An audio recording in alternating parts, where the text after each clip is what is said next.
నమస్కారం. Welcome to I dream ధర్మ మార్గం విత్ విజిత కార్యక్రమానికి స్వాగతం. ప్రస్తుతం మనతో పాటు ఉన్నారు ప్రముఖ ఆధ్యాత్మికవేత్త ప్రొఫెసర్ సత్యనారాయణ మూర్తి గారు. ఇప్పుడు వారితో మాట్లాడి మరిన్ని విషయాలు తెలుసుకునే ప్రయత్నం చేద్దాం. నమస్కారం అండి. నమస్కారం అమ్మా విజిత. మహాశివరాత్రి రాబోతుంది మరి కొద్ది రోజుల్లో.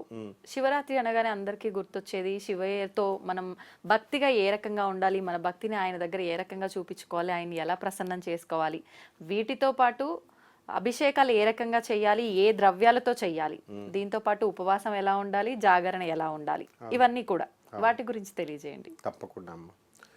భగవత్ తత్వంలో అందరికంటే ఈజీగా ప్రసన్నమయ్యే తత్వము శివతత్వం. అంటే శివయ్య ఆసుతోషుడు అన్నారు శివుణ్ణి. అంటే వెంటనే ఇప్పుడు పూజ చేయగానే ఇప్పుడే సంతోషపడిపోతాడు. అండ్ చిన్నపిల్లాడి మనస్తత్వం అయింది. అందువల్లనే హరహర మహాదేవ అంటూ ఒక చిన్న గ్లాస్ నీళ్లు పోసామనుకో అభిషేక ప్రియ శివ అన్నారు. అండ్ అభిషేకం చేస్తే ఆయన ఆనందపడిపోతాడు, వరాలు ఇచ్చేస్తాడు. ఐశ్వర్య అధినేత ఆయన. ఐశ్వర్యం ఈశ్వరాదిచ్చేత్ అన్నారు ఆయన. మరి మనకి ఏమిస్తాడండి అంటే ఐశ్వర్యాన్ని ఇస్తాడు. కాబట్టి ఈ శివతత్వంలో ఉన్నటువంటి గొప్పతనం ఏంటంటే చాలా simplicity, noble thinking, high thinking అనమాట. అందువల్ల శివుడికి మనం శివరాత్రి రోజున చక్కగా ఎక్కువ ఖర్చు ద్రవ్యాలు అవసరం లేదు. మనము ఆ రోజు ఉదయమే తెల్లవారుజామునే నిద్ర లేవాలా, శుభ్రమైనటువంటి వస్త్రాలు వేసుకోవాలా. అవి తెల్ల వస్త్రాలు ఏం అవసరం లేదు. తర్వాత చక్కగా ఒక కలశాన్ని పెట్టుకోవచ్చు. ఒక తెల్లని గుడ్డ పెట్టి టవల్ పెట్టి దానిపైన బియ్యం పోసి శివుణ్ణి కలశం పైన పెట్టి ఏ కలర్ జాకెట్ అయినా పెట్టుకోవచ్చు. పెట్టుకొని మారేడు ఆకుల్ని, ఆయన మారేడు ఆకులకి లక్ష్మీదేవి అనమాట మారేడు ఆకులు అంటే, ఆ మారేడు ఆకులు పెట్టి ఆ శివలింగం మీద ఓం నమ శివాయ అంటూ ఓం నమస్తే అస్తు భగవన్ విశ్వేశ్వరాయ మహాదేవాయ త్రియంబకాయ త్రిప్రాంతకాయ త్రికాగ్నికాలాయ కాలాగ్ని రుద్రాయ నీలకంఠాయ మృత్యుంజయాయ సర్వేశ్వరాయ సదాశివాయ శ్రీమన్ మహాదేవాయ నమః అంటూ ఆయన పైన మారేడాకు వేసి నీళ్లు వేస్తే సరిపోతుంది. ఇకపోతే వేదంలో పురాణాలలో మనకి అసలు నీళ్లు అభిషేకము దేంతో చేయాలి అనేది క్లియర్గా వర్ణించబడింది. కేవలము శుద్ధోదక జలంతో మాత్రమే చేయాలి శివుడికి. అంటే శుద్ధోదక జలం అంటే ప్యూర్ వాటర్తో మాత్రమే చెయ్యాలి, నీళ్లతోనే చేయాలి. ఇవేమి అవసరం లేదు. ఇవి ఏం చేశారంటే మన తాత ముత్తాతలు, పెద్దవాళ్ళు, పూర్వీకులు, పూజారులు ఉంటారు కదా, వాళ్ళంతా ఏం చేశారంటే ఇన్కార్పొరేట్ చేశారు.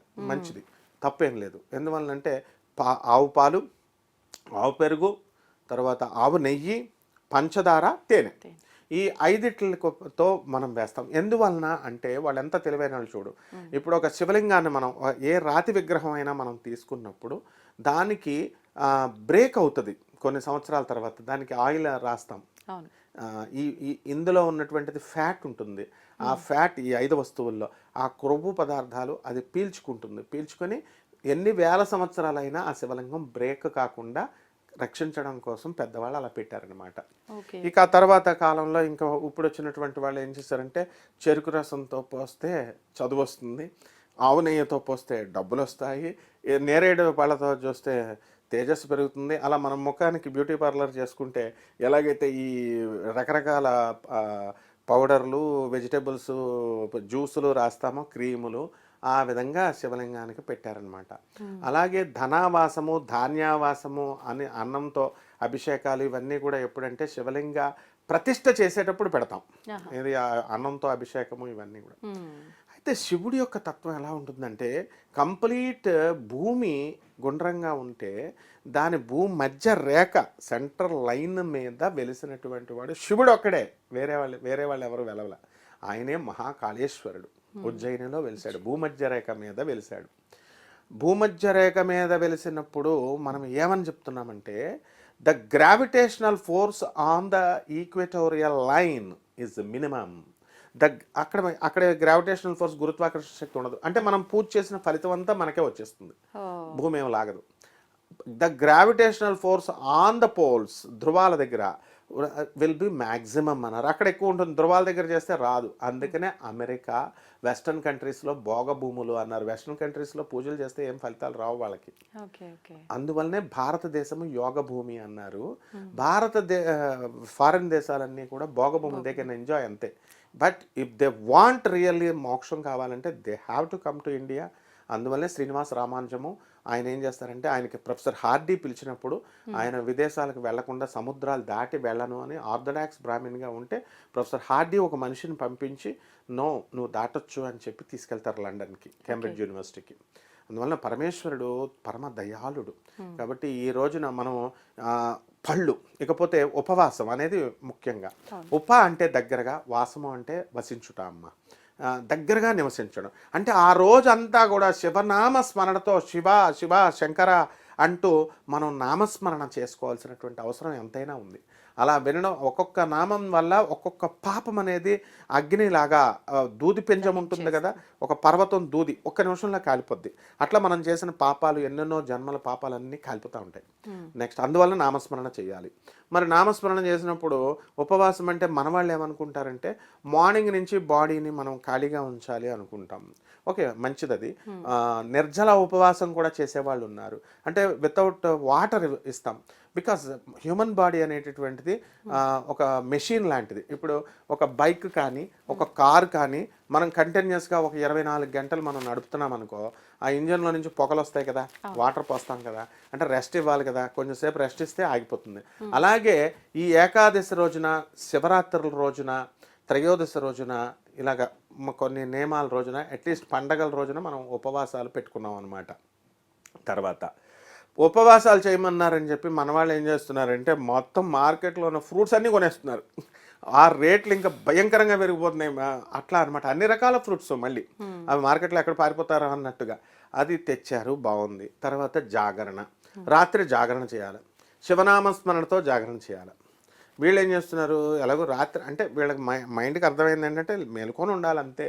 అందువలన ఎవరి ఫోన్లో వాళ్ళ ఫోన్లు చూసుకుంటున్నారు, సినిమాలు చూసుకుంటున్నారు.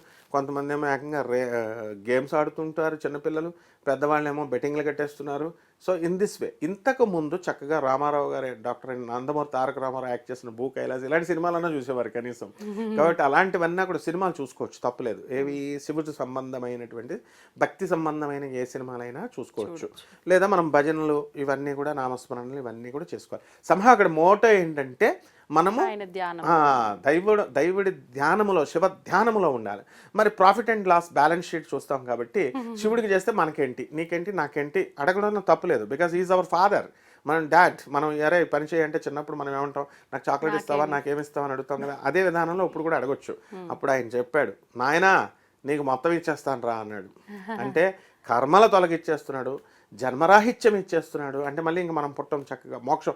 ఏదైతే హయ్యెస్ట్ పోస్ట్ సీఎం పిఎం అని ఏదైతే ఉంటుందో మనిషి అచీవ్ చేయాల్సినటువంటి పోస్టు, ఇక్కడ భౌతిక లోకంలో వీటిని చెప్పుకుంటాం, ఆ హయ్యెస్ట్ పోస్ట్కి తీసుకెళ్తున్నాడు అనమాట అందరినీ.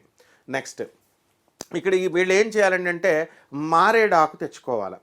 మారేడాకు అంటే ముందు రోజునే మారేడాకులను కోసేస్తున్నారు అంతా కూడా, చెట్టు బోడైపోతుంది. ఒక్కొక్క మారేడాకు 100 రూపాయలు అమ్మేస్తున్నారు. తర్వాత నెక్స్ట్ తెచ్చుకోవాలి మళ్ళీ తెల్ల జిల్లేడు పువ్వులు. కాశీలో మనం చూసినట్లయితే శివక్షేత్రాల్లో తెల్ల జిల్లేడు చెట్టు అవసరం లేకుండా మామూలు జిల్లేడు పువ్వులు కూడా పెట్టచ్చు రుద్రుడికి. సో జిల్లేడు చెట్టుని ఒక పువ్వు పెడితే చాలు, మొత్తం చెట్టుని అంతటిని ఇచ్చేసే అక్కర్లేకుండా. నెక్స్ట్ ఇదంతా అయిపోయింది. ఆఖరి మెయిన్ ఇంపార్టెంట్ ఆస్పెక్ట్ చెప్తున్నాను. ఈ రోజున వేలం వెర్రిగా అందరూ కూడా శివుడి యొక్క దేవాలయాలకు వెళుతున్నారు. చాలా తప్పది. ఎందువల్లనంటే అలా వెళ్ళడం వల్ల రష్ అయిపోతున్నారు అంతా. చాలా చిన్న చిన్న పిల్లలు, పాపం వికలాంగులు, ముసలి వాళ్ళు వీళ్ళని తొక్కేస్తూ. నేను కేసరగుట్టలో నేను ఒక సంవత్సరం వెళ్ళినప్పుడు ఆ తలుపు ఇట్లా ఐరన్ తలుపు అనమాట, దాంట్లో చిన్న పిల్ల పాపం చేయి పెట్టేసింది. పెట్టేస్తే అది తలుపు ఇట్లా ఇట్లా ఊగుతుంది కదా, అది మొత్తం ఫ్రాక్చర్ అయిపోతుంది. కాబట్టి ఈ వాళ్ళు వెనక వాళ్ళని తొయ్యాలన్నా, మనం ముందు వాళ్ళని తొయ్యాలన్నా ఎంత బలంగా పెట్టినా మనకు కూడా చేయలేకపోయాం. సో ఇలాంటివి జరిగే ఇవి ఉంది. కాబట్టి శివరాత్రి రోజున వెళితే, శివాలయానికి వెళితే మాత్రమే మీకు పుణ్యం వస్తుంది అనేటటువంటి మూఢనమ్మకం నుంచి వీళ్ళు బయటకు రావాలా. అక్కడ పక్కన చక్కటి విష్ణు దేవాలయాలు కూడా ఉన్నాయి. అసలు శివుడు పూజించేదే విష్ణువుని, ఆ విష్ణువు పూజించేది శివుణ్ణి. శివస్య హృదయం విష్ణు, విష్ణోస్య హృదయం శివ. శివరూపాయ విష్ణు, విష్ణు రూపాయ శివుడిద్దరూ ఒకటే. కాబట్టి అక్కడ ఖాళీగా ఉన్నటువంటి మహావిష్ణువు, రాముడు, కృష్ణుడు ఇలాంటి దేవాలయాలకు వెళ్ళాలి. ఇది దేవుడు చెప్పడిది, మన సోషల్ రెస్పాన్సిబిలిటీ ఇది.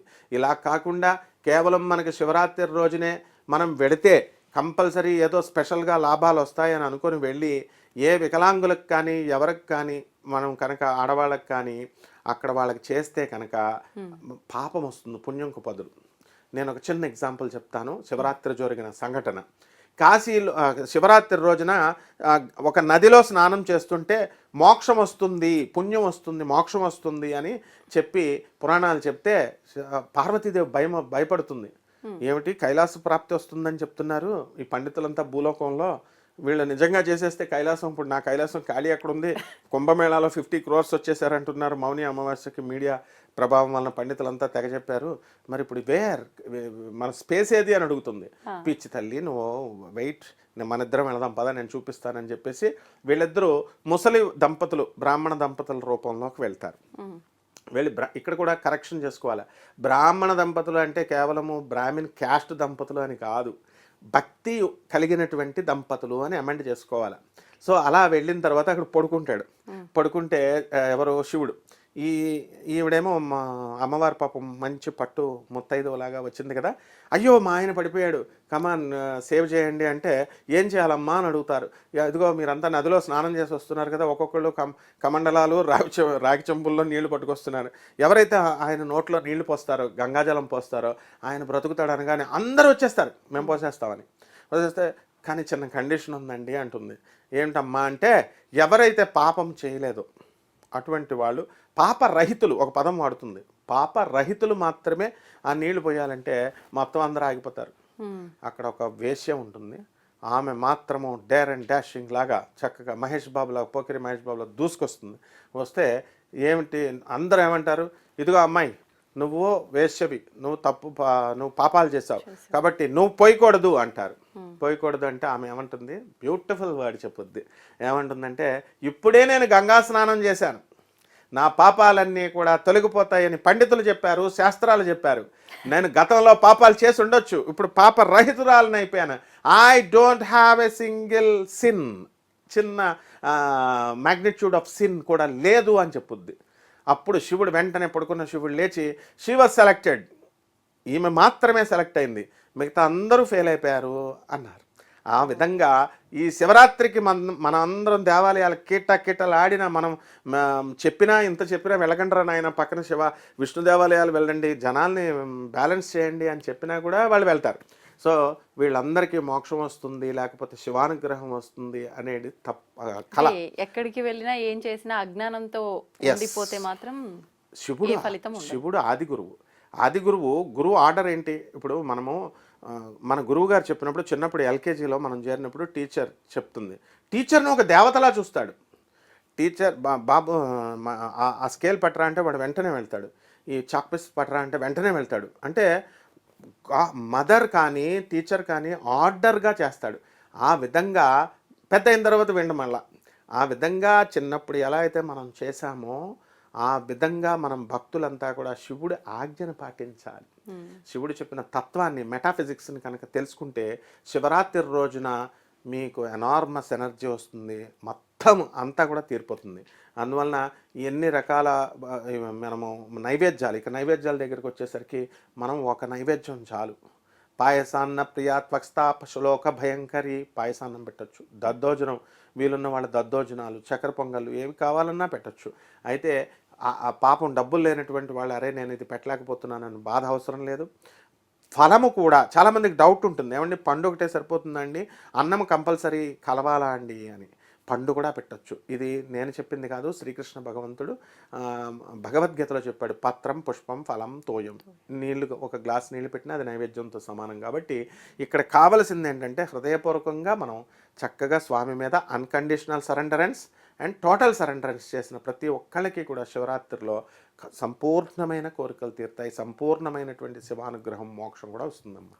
ధన్యవాదాలు. ధన్యవాదాలమ్మా.